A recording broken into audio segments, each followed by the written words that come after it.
गेल्या अनेक दिवसांपासून सुरू असलेल्या चर्चेला पूर्णविराम देत माजी खासदार डॉक्टर उल्हास पाटील आणि त्यांची कन्या डॉक्टर केतकी पाटील यांनी आज आपल्या समर्थकांसह भारतीय जनता पक्षात अधिकृत प्रवेश केला।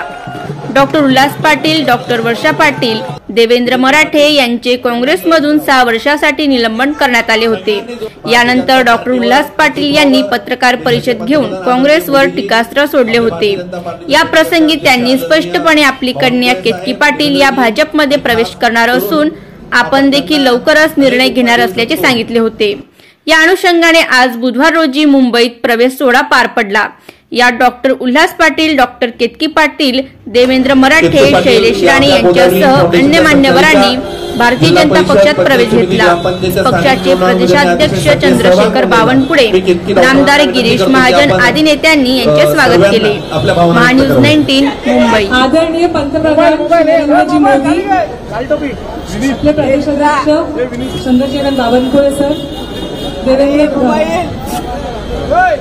उपमुख्यमंत्री देवेंद्रजी फडणवीस, गिरीश भाऊ महाजन भावुक झाले आहे, पहिल्यांदाच आहे आणि नौकीच आहे म्हणून मला वाटतं तुम्ही समजून नक्कीच घ्याल। आता मला इथे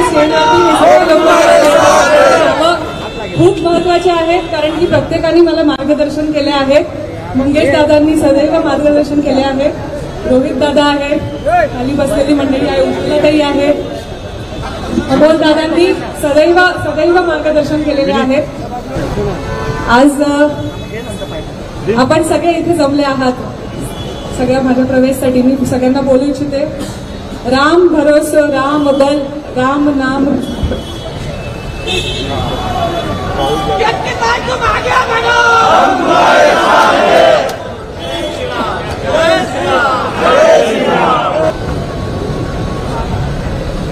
राम भरोसो राम बल राम नाम, राम भरोसो राम बल राम नाम विश्वास, सुमिरत सुमंगल कुशल मांगत तुलसीदास।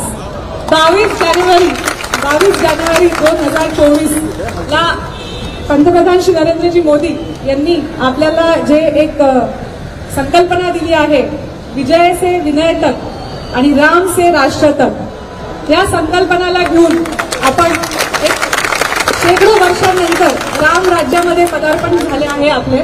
आज आपल्या देशाचे पदार्पण, आपल्या भारतवर्षाचे पदार्पण आज शेकडो वर्षांनी राम राज्य झाले आहेत। या राम राज्याचे जे आपले महत्वाचे आधारस्तंभ आहेत ते आहेत म्हणजे आपला सगळ्यात महत्वाचं म्हणजे आपली विचारसरणी, जी आपली रामाची आहे, जी आपली हिंदुत्वाची आहे। तर त्याच्यासाठी एकदा जय श्रीराम। या विचारसरणीला पुढे नेण्यासाठी आपल्याकडे खूपच म्हणजे सगळ्यांना सक्रिय असतील असे आपल्या भारताचे, राष्ट्राचे, राज्याचे नेतृत्व आहे श्री नरेंद्रजी मोदी, आपल्या राज्याचे नेतृत्व आहे श्री देवेंद्रजी फडणवीस, चंद्रशेखरजी बावनकुळे, गिरीशजी महाजन आणि ह्या सगळ्या नेतृत्वाच्या मार्गदर्शनाने त्यांच्या खाली काम करणारे आहेत आपले सगळे कार्यकर्ते आणि आपले सगळे कार्यकर्ते।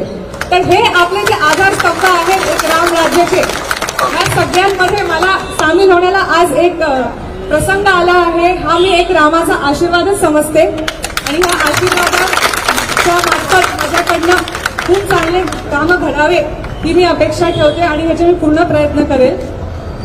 मी एक महिला असल्यामुळे आज एक महिलाचं जे एक तरुण महिलाला ह्या राम राज्यात जे हवं आहे, जे एक भरारी घेण्यासाठी एक योग्य ते जे सन्मान आहे, योग्य ते जे संधी आहे आणि योग्य जे व्यासपीठ आहे ते आज आपल्या ह्या सगळ्या नेतृत्वांच्या मार्फत, तर मग ते आपले 33% आरक्षणच्या मार्फत म्हणा किंवा एक तिहेरी तलाकच्या मार्फत म्हणा आणि आपल्या राज्याच्या आपल्या लेख लाडकी योजनेच्या मार्फत म्हणा, आज आपल्या सगळ्यांना ह्या सगळ्या गोष्टींनी महिलांसाठी एक प्लॅटफॉर्म दिला आहे, महिलांसाठी एक व्यासपीठ दिला आहे की सगळ्यात प्रत्येक गावातली प्रत्येक महिलाला एक आर्थिक सपोर्ट मिळेल, एक इमोशनल सपोर्ट मिळेल राज्याकडनं आणि हे सगळ्याचा एक भाग मी इच्छिते आणि ह्या सगळ्यासाठी काम करायला मी सदैव तयार असणार।